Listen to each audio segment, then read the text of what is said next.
Hey guys, it's ArchieLuxury.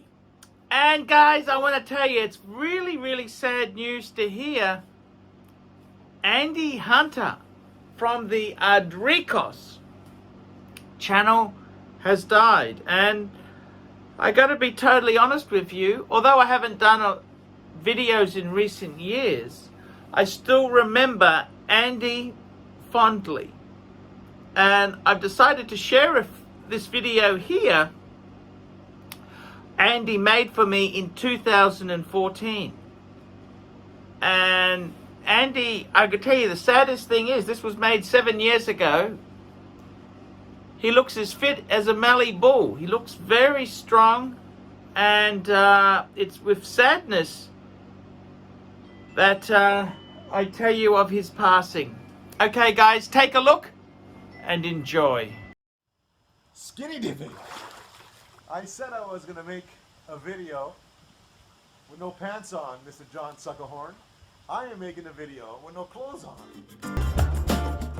Hey everybody, welcome to the program and the show. I'm Andy Hunter. This is Adricos.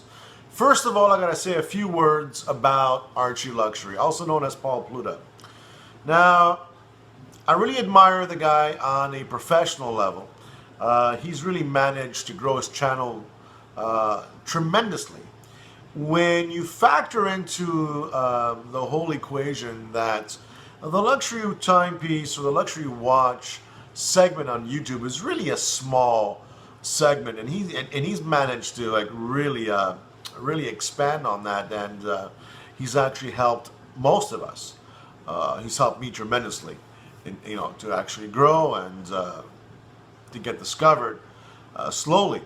On a personal level, I admire the guy even more. We have interesting conversations, and a lot of the conversations you guys are never going to be privy to.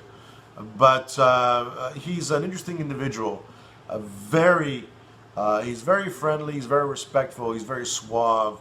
And Paul Pluta is nothing like ArchieLuxury. ArchieLuxury is more of a persona. It's a quasi-fictional character, but Paul Pluta the man is totally different.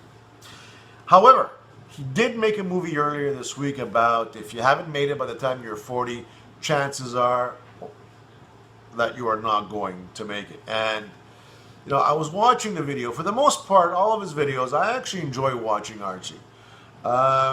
But here, I just could not disagree any stronger. I personally believe that if you want to succeed in life, you can't really put yourself in the boundaries of your age. All right. Take a guy like Colonel Sanders, the guy who started Kentucky Fried Chicken, KFC. He was 70 years old when he began that business. 70, and he kept trying and trying and trying. He failed at a lot of businesses, but he kept trying, and eventually he got those spices and herbs down pat, opened up his first KFC when he was 70 years old, and the rest is history. Abraham Lincoln comes to mind. Abraham Lincoln was, he went through bankruptcy.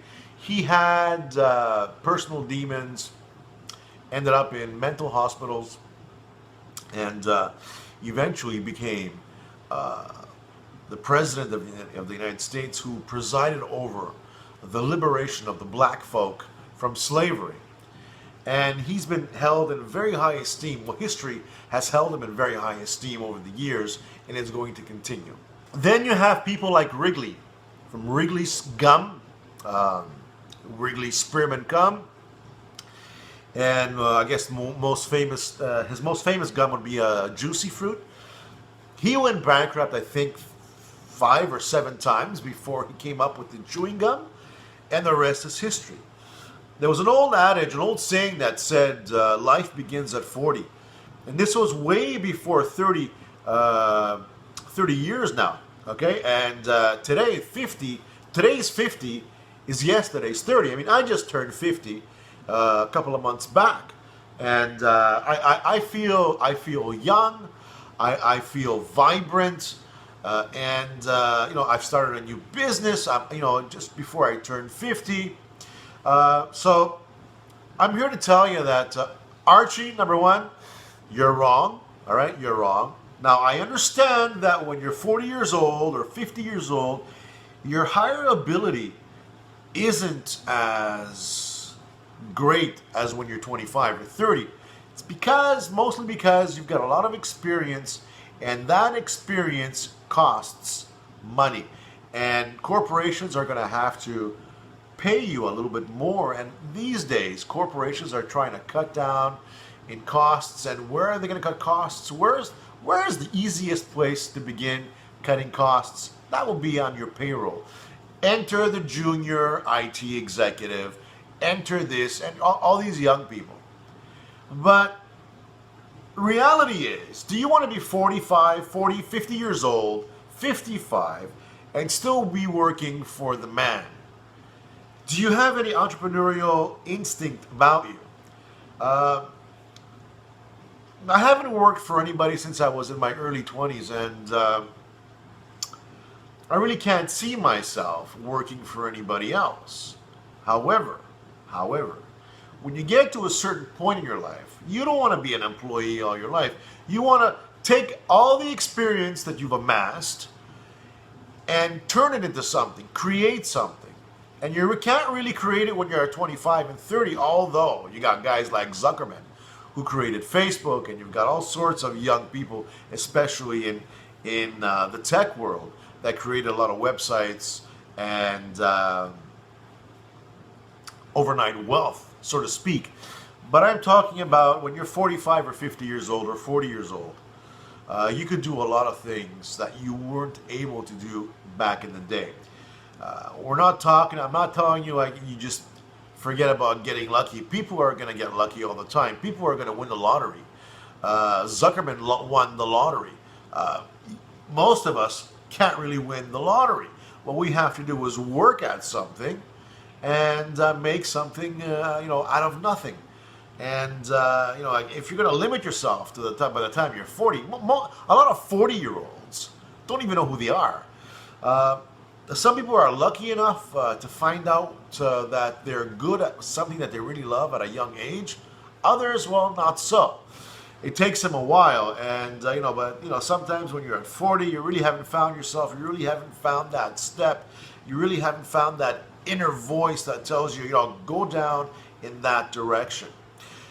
So please, if you find yourself, at 30 years old and at 35, and you are not at the level that you think you should be, or you are told that you should be, just relax, breathe in and breathe out.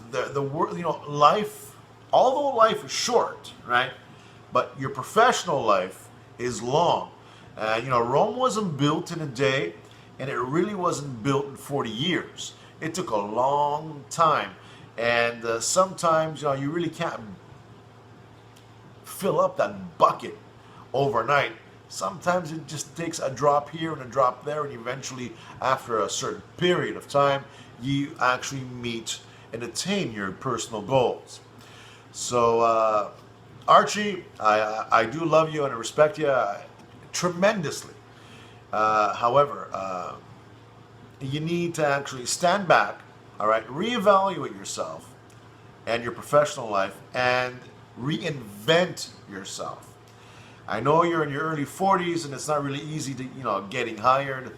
You're getting a contract here, a contract there, but look, you're sort of an entrepreneur yourself. You've managed to grow a channel and actually make a lot of paid content. That is something that you should be proud of. And you didn't do it when you were in your 30s. You didn't do it when you were in your 20s. You're doing it now in your 40s. I'm Andy Hunter for Rodriguez. Thanks for watching.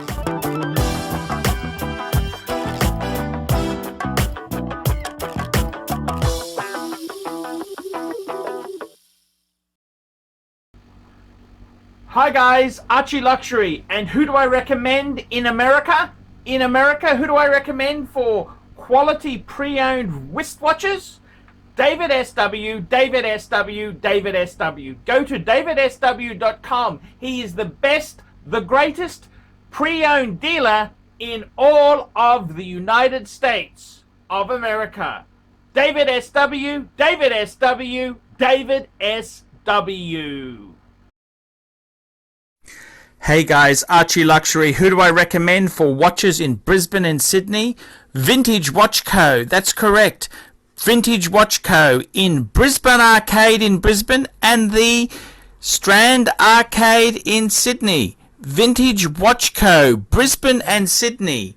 Ronnie, I've known him since the late 90s. Ronnie is a top bloke. Luke is a great guy. Vintage Watch Co.